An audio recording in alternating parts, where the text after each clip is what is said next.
தமிழ்நாடு நிதிநிலை அறிக்கை தடைகளை தாண்டி வளர்ச்சியை நோக்கி முதலமைச்சரின் காலை உணவு திட்டம் ஊரக பகுதி அரசு உதவி பெறும் பள்ளிகளில் பயிலும் 1 முதல் 5ஆம் வகுப்பு மாணவர்களுக்கும் திட்டம் விரிவாக்கம். வெளியீடு இயக்குனர் செய்தி மற்றும் மக்கள் தொடர்பு துறை.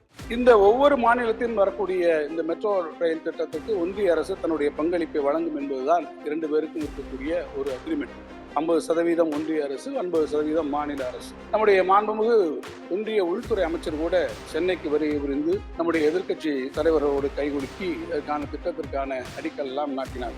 கைகுலுக்கினார்களே ஒழிய கண் திறக்காமல் போய்விட்டார்கள் என்பதை நான் உங்களுக்கு சுட்டிக்காட்ட வைத்திருக்கிறேன். அதை முன்பாகவே அவர்கள் கடைக்கன் பார்வை காட்டியிருந்தால் இந்த மாநிலத்திற்கு பல ஆயிரம் கோடி ரூபாய் இன்றைக்கு சேமித்திருக்க முடியும். இப்போது வெளிநடப்பு செய்திருக்கக்கூடிய சமீபத்திலே மனம் மாறிய மைந்தனாக மாறியிருக்கக்கூடிய நம்முடைய மாண்புமிகு எதிர்க்கட்சி தலைவர் அவர்களும் இதற்கு குரல் கொடுப்பார் என்று நம்புகிறேன். நேற்றைய தினம் உரையாற்றி இருக்கக்கூடிய கோவை தெற்கு சட்டமன்ற உறுப்பினரும் இதற்கு உரிய அளவிலே ஒத்துழைப்பார் என்று நான் திடமாக நம்புகிறேன். சென்னை மெட்ரோ ரயில் திட்டத்தின் 2ஆம் கட்டத்திற்கு ஒன்றிய அரசு இதுவரை எந்த விதமான ஒப்புதலையும் தரவில்லை. இதன் காரணமாக மாநில அரசு முழு செலவையும் நாம் இன்றைக்கு ஏற்றுக்கொள்ள வேண்டிய நிலை இருக்கிறது. ஒன்றிய அரசு தன்னுடைய கடமையை நிறைவேற்றாததால் மாநில அரசுடைய கடனும் பற்றாக்குறையும் மீண்டும் இதில் அதிகரித்திருக்கிறது.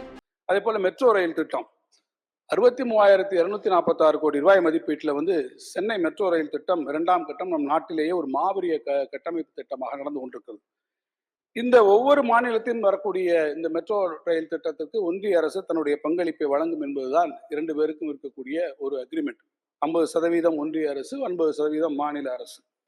நம்முடைய மாண்புமிகு ஒன்றிய உள்துறை அமைச்சர் கூட சென்னைக்கு வருகை புரிந்து நம்முடைய எதிர்க்கட்சி தலைவர்களோடு கைகுலுக்கி அதற்கான திட்டத்திற்கான அடிக்கல் எல்லாம் நாட்டினார்கள்.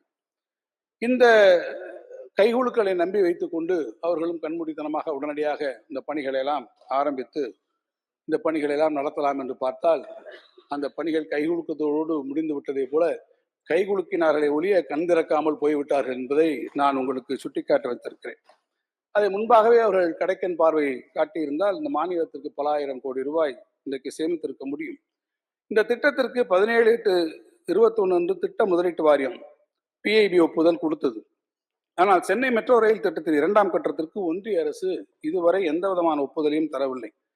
இதன் காரணமாக மாநில அரசை முழு செலவையும் நாம் இன்றைக்கு ஏற்றுக்கொள்ள வேண்டிய நிலை இருக்கிறது.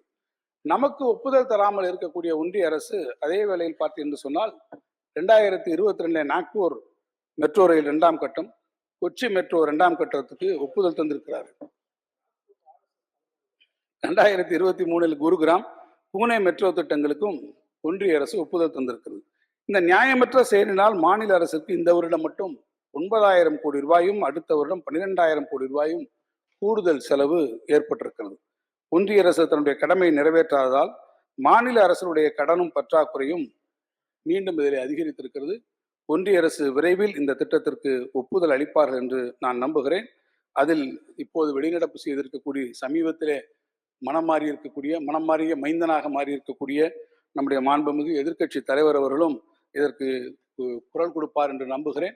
நேற்றைய தினம் உரையாற்றி இருக்கக்கூடிய கோவை தெற்கு சட்டமன்ற உறுப்பினரும் இதற்கு உரிய அளவிலே ஒத்துழைப்பார் என்று நான் திடமாக நம்புகிறேன்.